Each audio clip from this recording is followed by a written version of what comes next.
Hey, so if you've been following along since part one, you'll recognize these shots of the faceplate, steady rest, and four jaw chuck. The faceplate obviously is the worst of the lot. The steady rest is a close second. And believe it or not, the four jaw chuck is not bad at all. This was in the box with the four jaw chuck, so I thought it'd be fun just to include that.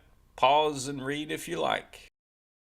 So several months ago when I brought the lathe home, I put this faceplate in evaporust and left it for a day and pulled it back out, and it's just been sitting in the shop since then.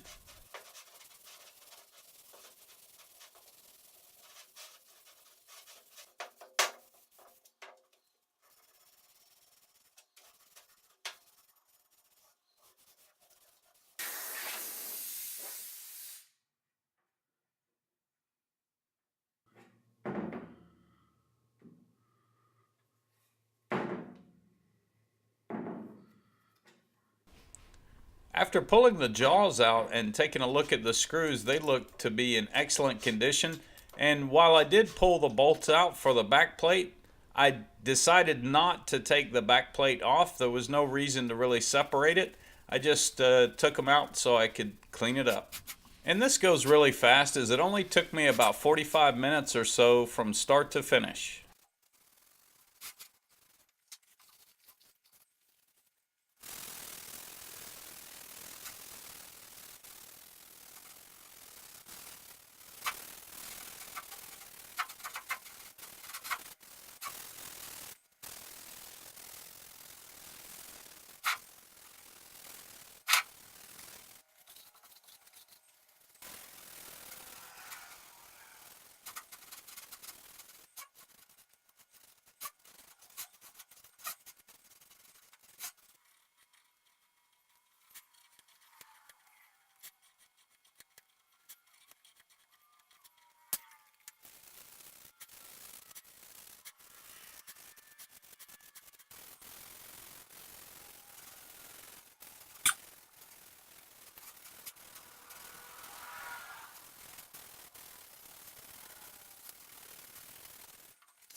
I did break out the wire brush just to get the threads clean on the outside and the back plate itself, and I didn't get too worried about the recess on the back side of the chuck.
I indicated the chuck on the outside edge as well as the inside and basically got the same reading.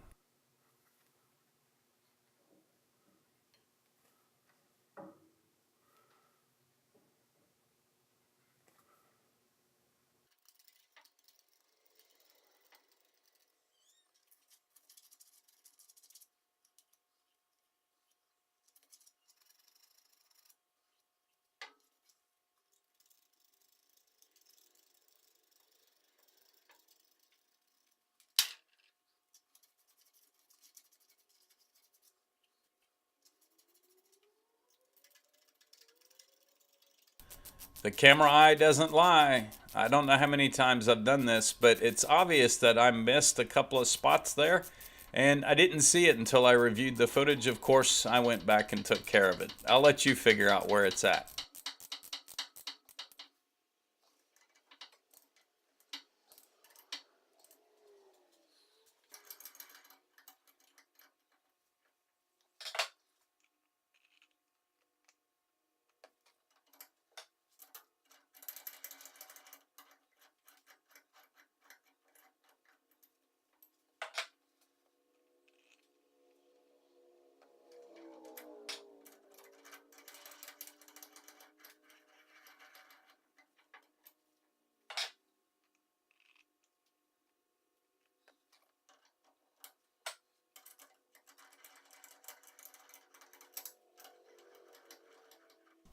The lathe's cold right now, so it's like an old car. It takes a few minutes for it to warm up.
Alright, so I've been asked this question a zillion times in the comments as to why I don't use evaporust. And I do use evaporust.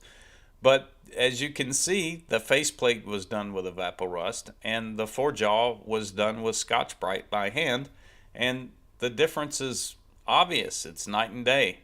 So that's the reason why I do it with Scotch-Brite and not evaporust. Is evaporust great for some parts? Absolutely it is. But some parts, you don't want to do that.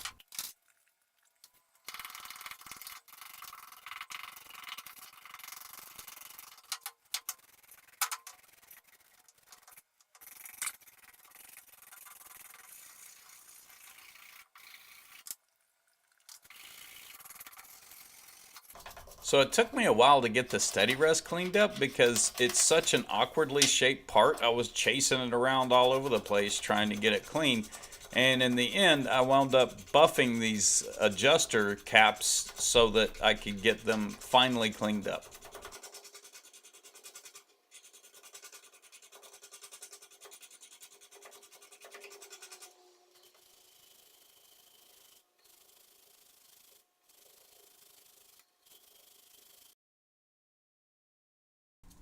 So this is a bunch of random carbide that I got with an auction lot. I paid very little for it and I haven't sorted it, and it took me a while to get it sorted out. And I've got a bunch of different stuff I don't even have holders for, but hey, there it is all sorted out with all the scrap picked out of it.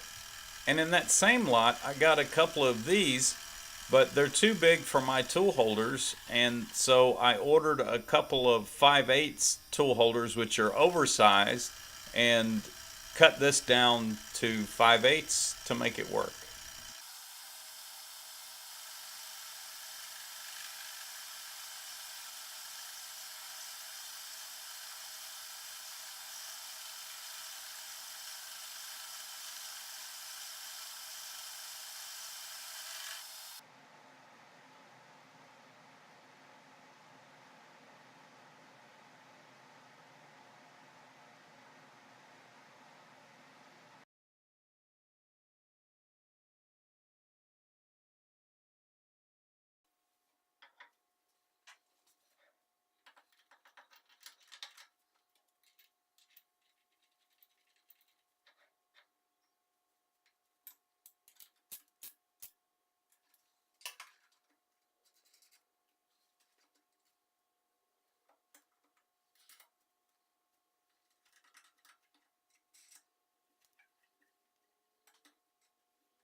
Here I'm just kind of testing this out to see what it'll do. I know my approach is all wrong, but I wasn't very happy with it.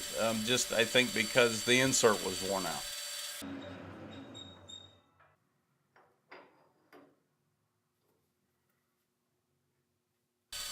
This is a different 5/8 shank carbide tool, and as you can see, it's working much nicer.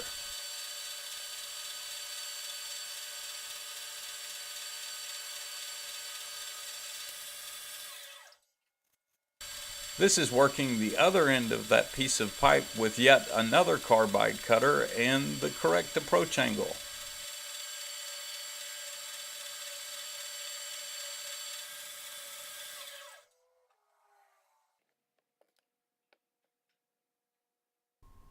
So I've been needing soft jaws for some time now, and I was going to make a set for both chucks as the jaw shape is just slightly different so they're not interchangeable. But in the end, I think my material's a little bit too thin, so I just make a set for the 3-jaw chuck, and I held off on the 4-jaw just to see how this performs, and I'll probably get some thicker material in the future and do both chucks again.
The lathe cabinet has two shelves inside just where the door is only, and on the left side is the motor and the Reeves drive, and on the right side is just an empty space, and there is no shelf on the right side at all. It's open to the floor. So I made a piece of 3/4 plywood fit that space, and then I added another piece of plywood to the bottom shelf just to make it easy to slide the chucks in and out. And of course, with wax on it, it's sealed up and makes it easy to slide. And while I was at it with the plywood, I decided that I would make a shelf on the back side of the lathe here to have a place to put all the tools that I'm working with at the moment, just to make it easy to just be able to drop stuff right there and not have to think about it too much.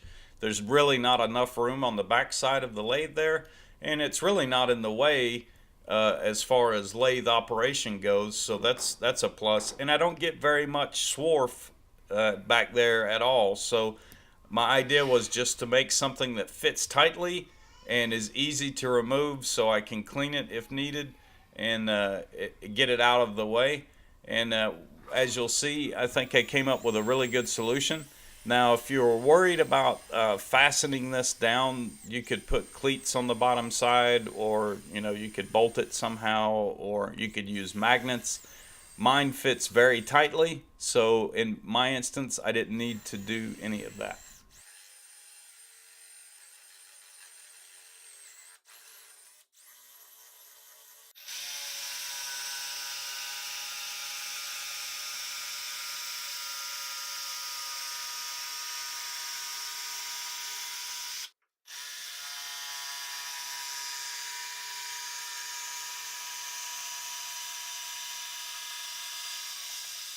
I had to make a 45-degree cut here on the underside of the shelf because the casting on the lathe is tapered and I needed to relieve that so that it fits properly.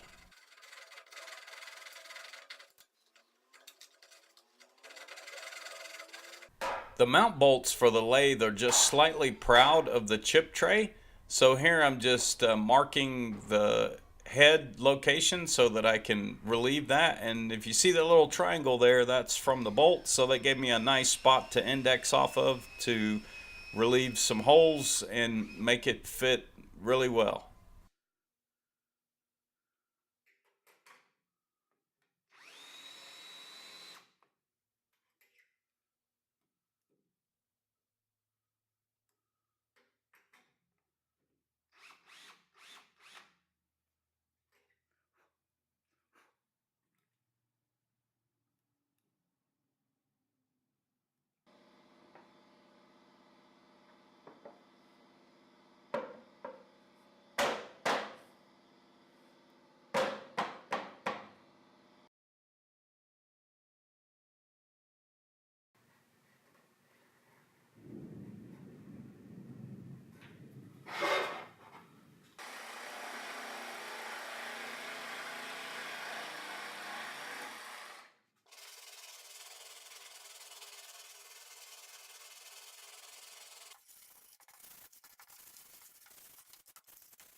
Just applying some 77 adhesive to the wood, and that is a piece of toolbox drawer liner.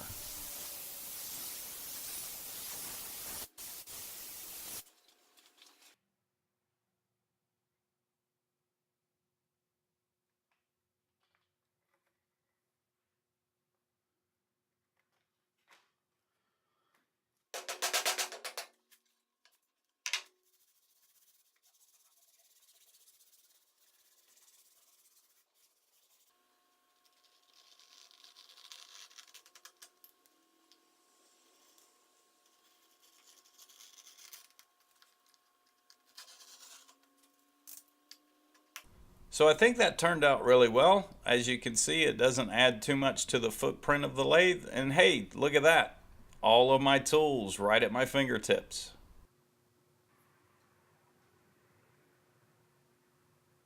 So this last part here is for Lance and Patrick over at Active Atom. They reminded me that I had one of these Alena Switzerland made chucks because of their last video where they cleaned up all of their chucks. And I got this with my South Bend, and I actually used it before in a video where I made some draw knife handles, so go check that out if you want to see it in action. But just for size reference, I put a penny in there so you could get an idea of how small it is. Thanks for watching.